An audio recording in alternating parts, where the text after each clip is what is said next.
तारा और रुक्मन, दो बहनों की कथा। माता के जागरण में माता तारा रानी देवी की कथा कहने सुनने की परंपरा प्राचीन काल से ही चली आ रही है। बिना इस कथा के जागरण को संपूर्ण नहीं माना जाता है। कथा इस प्रकार है। महाराजा दक्ष की दो पुत्रियां तारा देवी और रुक्मन भगवती दुर्गा देवी की भक्ति में अटूट विश्वास रखती थी। दोनों बहनें नियम पूर्वक एकादशी का व्रत किया करती थी और माता के जागरण में एक साथ दोनों भजन और कीर्तन सुना करती थी। एकादशी के दिन एक बार भूल से छोटी बहन रुक्मन ने मांस खा लिया। जब तारा देवी को पता लगा तो उन्हें रुक्मन पर बड़ा क्रोध आया और वह बोली कि तू है तो मेरी बहन, परंतु मनुष्य देह पाकर भी तूने नीच योनि के प्राणी जैसा कर्म किया है, तू तो छिपकली बनने योग्य है। बड़ी बहन के मुख से निकले शब्दों को रुक्मन ने स्वीकार कर लिया और साथ ही प्रायश्चित का उपाय पूछा। तारा ने कहा, त्याग और परोपकार से सब पाप छूट जाते हैं। दूसरे जन्म में तारा देवी इंद्रलोक की अप्सरा बनी और छोटी बहन रुक्मन छिपकली की योनि में प्रायश्चित का अवसर ढूंढने लगी। द्वापर युग में जब पांचों पांडवों ने अश्वमेध यज्ञ किया था, तब उन्होंने दूत भेजकर दुर्वासा ऋषि सहित 33 करोड़ देवी देवताओं को निमंत्रण दिया था। जब दूत दुर्वासा ऋषि के आंगन में निमंत्रण लेकर गया तो दुर्वासा ऋषि बोले, यदि 33 करोड़ देवी देवता उस यज्ञ में भाग लेंगे तो मैं उसमें सम्मिलित नहीं हो सकता। दूत 33 करोड़ देवी देवताओं को निमंत्रण देकर वापस पहुंचा और दुर्वासा ऋषि का सारा वेदांत पांडवों को सुनाया कि वह सभी देवताओं को यज्ञ में बुलाने पर हमारे यज्ञ में नहीं आएंगे। जब यज्ञ शुरू हुआ तो 33 करोड़ देवी देवता यज्ञ में भाग लेने आए, पर दुर्वासा ऋषि को यज्ञ में न देखकर पांडवों ने पूछा कि ऋषिवर को क्यों नहीं बुलाया।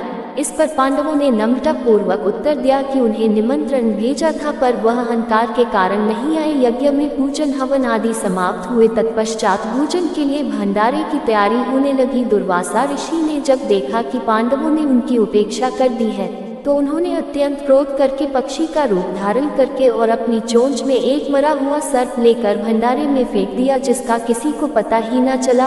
वह सिर्फ खीर की कढ़ाई में गिरकर छुप गया। एक छिपकली जो पिछले जन्म में तारा देवी की छोटी बहन रुक्मन थी तथा बहन के शब्दों को सर्वधार्या कर इस जन्म में छिपकली बनी है और वह सर्प का भंडारे में गिरना देख रही थी। उसे त्याग और परोपकार की शिक्षा अभी तक याद थी। वह भंडार घर की दीवार पर चिपकी और समय की प्रतीक्षा करती रही थी। कई लोगों के प्राण बचाने हेतु उसने अपने प्राण न्यौछावर करने का मन ही मन संकल्प बना लिया था। जब खीर भंडारे में दी जाने वाली थी, सबकी आंखों के सामने वह छिपकली दीवार से कूदकर खीर की कढ़ाई में जा गिरी। सभी लोग छिपकली को भला बुरा कहते हुए खीर की कढ़ाई को खाली करने लगे। तभी उसमें सबने एक मरे हुए सर्प को देखा। अब सबको मालूम हुआ कि छिपकली ने अपने प्राण देकर उन सब के प्राणों की रक्षा की है। इस प्रकार उपस्थित सभी सज्जनों ने देवताओं ने उस छिपकली के लिए प्रार्थना की उसे सभी योनियों में उत्तम मनुष्य जन्म प्राप्त हो तथा अंत में वह मोक्ष को प्राप्त हो। तीसरे जन्म में वह छिपकली राजा सरपरस्त के घर कन्या बनी। दूसरी बहन तारा देवी ने फिर मनुष्य जन्म लेकर तारामती के नाम से अयोध्या के प्रतापी राजा हरिश्चंद्र के साथ विवाह किया।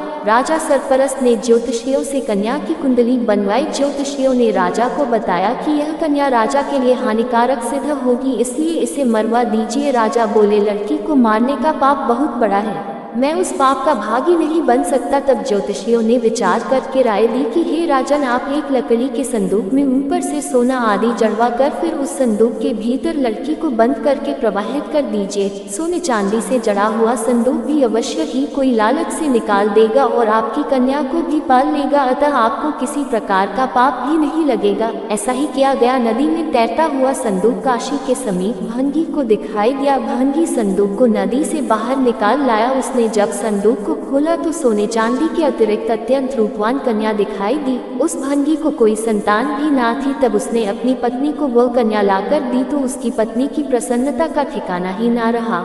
उसने अपने संतान के ही समान उस बच्चे को छाती से लगा लिया। भगवती वैष्णो माँ की कृपा से उसके स्तनों में दूध उतर आया। भंगी और उसकी पत्नी ने प्रेम से उस कन्या का नाम रुको रख दिया। रुको की सास महाराजा हरिश्चंद्र के घर सफाई का काम करने जाया करती थी। एक दिन वह बीमार पड़ गई तो रुको महाराजा हरिश्चंद्र के घर काम करने के लिए चली गई। महाराजा की पत्नी तारामती ने जैसे ही रुको को देखा तो वह अपने पूर्व जन्मों के पुण्य से उसे पहचान गई।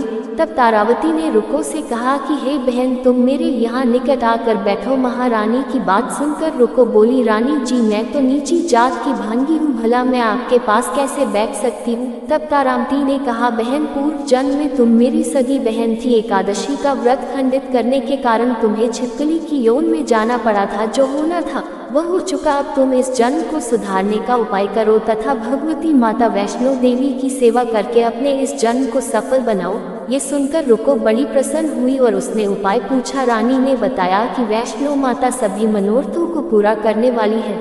जो लोग श्रद्धा पूर्वक माता का जागरण और पूजन करवाते हैं उनकी सभी मनोकामनाएं पूरी होती हैं। रुको ने प्रसन्न होकर माता की मनौती मांगते हुए कहा कि हे माता, यदि आपकी कृपा से मुझे एक पुत्र प्राप्त हो जाए तो मैं भी आपकी पूजा व जागरण विधि विधान से करवाऊंगी। माता ने मन ही मन रुको की प्रार्थना को स्वीकार कर ली। फलस्वरूप 10वें महीने में उसके गर्भ से एक अत्यंत सुंदर बालक ने जन्म लिया, परंतु दुर्भाग्यवश रुको को माता का जागरण कराने का ध्यान ही नहीं रहा।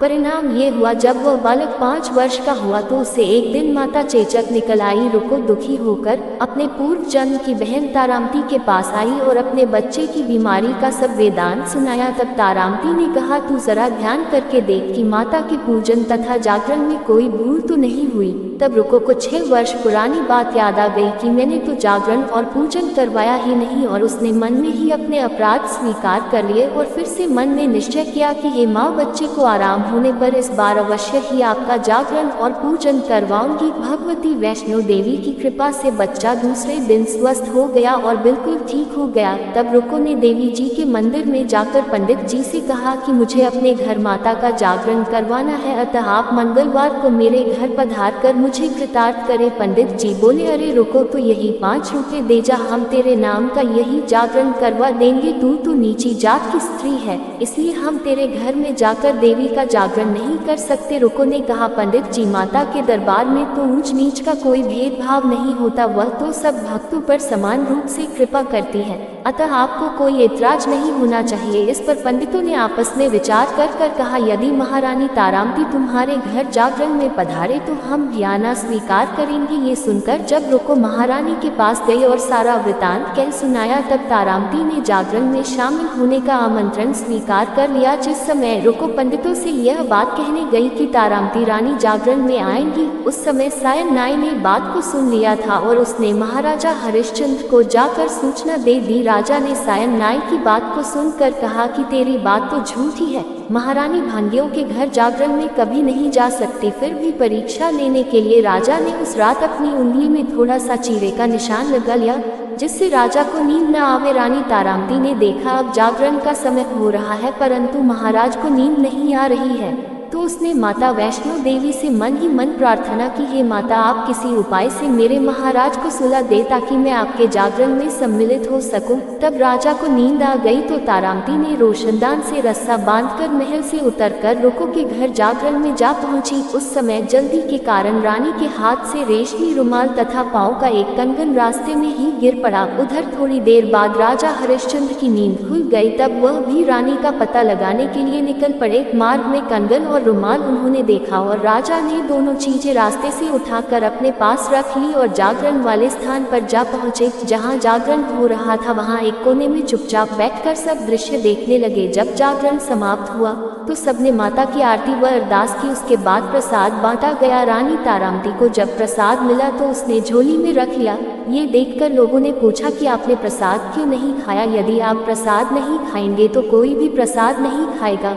रानी मुस्कुराते हुए बोली कि तुमने जो प्रसाद दिया वह मैंने अपने महाराज के लिए रख लिया है, अब मुझे मेरा प्रसाद दो। अब की बार प्रसाद लेकर तारा रानी ने खा लिया। इसके बाद सब भक्तों ने माता का प्रसाद खाया। इस प्रकार जागरण समाप्त करके प्रसाद खाने के पश्चात रानी तारामती महल की ओर चल पड़ी। तब राजा ने आगे बढ़कर कहा कि तुमने नीचे के घर का खाना खाकर अपना धर्म भ्रष्ट किया है, अब तुझे मैं इस घर में कैसे राखूं? तूने तो कुल की मर्यादा वह मेरी प्रतिष्ठा का भी कोई ध्यान नहीं रखा। जो प्रसाद तू अपनी झोली में रखकर मेरे लिए लाई है उसे खिलाकर मुझे भी अपवित्र करना चाहती है क्या? ऐसा कहते हुए जब राजा ने झोली की ओर देखा तब भगवती वैष्णो देवी की कृपा से प्रसाद के स्थान पर उसमें चंपा, गुलाब, गेंदा के फूल और कच्चे चावल और सुपारियां दिखाई दी। ये चमत्कार देखकर राजा आश्चर्यचकित रह गया। राजा हरिश्चंद्र तारा को महल में साथ लेकर लौट आए। रानी ने ज्वाला माई की शक्ति से बिना किसी माचिस या चमक पत्थर की सहायता से राजा को अग्नि प्रज्वलित करके दिखाई, जिसे देखकर राजा का आश्चर्य और बढ़ गया। राजा के मन में भी देवी के प्रति विश्वास और श्रद्धा जाग उठी। राजा ने रानी से कहा कि मैं माता के प्रत्यक्ष दर्शन करना चाहता हूँ। रानी बोली, महाराज, प्रत्यक्ष दर्शन पाने के लिए बहुत बड़ा त्याग होना चाहिए। यदि आप अपने पुत्र रोहिताक्ष की बलि दे सके तो आपको दुर्गा जी के प्रत्यक्ष दर्शन हो सकते हैं। राजा के मन में तो देवी के दर्शन की लगन हो गई थी। राजा ने पुत्र मोह त्याग कर रोहिताक्ष का सर देवी के चरणों में अर्पित कर दिया। ऐसी सच्ची श्रद्धा और बलिदान देख दुर्गा माता सिंह पर सवार होकर उसी समय वहां प्रकट हो गई और राजा हरिश्चंद्र दर्शन कृत्य के कृतज्ञ से मरा हुआ पुत्र रोहिताक्ष भी जीवित हो गया। ये देखकर राजा हरिश्चंद्र गदगद हो गए। इसके बाद सुखी रहने का आशीर्वाद देकर माता अंतर्ध्यान हो गई। राजा ने तारा रानी की भक्ति की प्रशंसा करते हुए कहा कि हे तारा, मैं तुम्हारे आचरण से अति प्रसन्न हूँ। मेरे धन्य भाग है जो तुम मुझे पत्नी के रूप में प्राप्त हुई हूँ। इसके पश्चात राजा हरिश्चंद्र ने तारा रानी की इच्छा अनुसार अयोध्यापुरी में माता का भव्य मंदिर तैयार करवा दिया और सुख भोगने के पश्चात राजा हरिश्चंद्र, रानी तारा और भानगण रुक्मण तीनों ही मनुष्य जीवन से छूटकर देवलोक को प्राप्त हुए। माता रानी के जागरण में तारा रानी की इस कथा को जो मनुष्य विधि पूर्वक पढ़ता है या सुनता है, उसकी सभी मनोकामना पूर्ण होती है, सुख और समृद्धि बढ़ती है, शत्रुओं का नाश होता है और सर्व मंगल होता है। इस कथा के बिना जागरण को पूरा नहीं माना जाता है।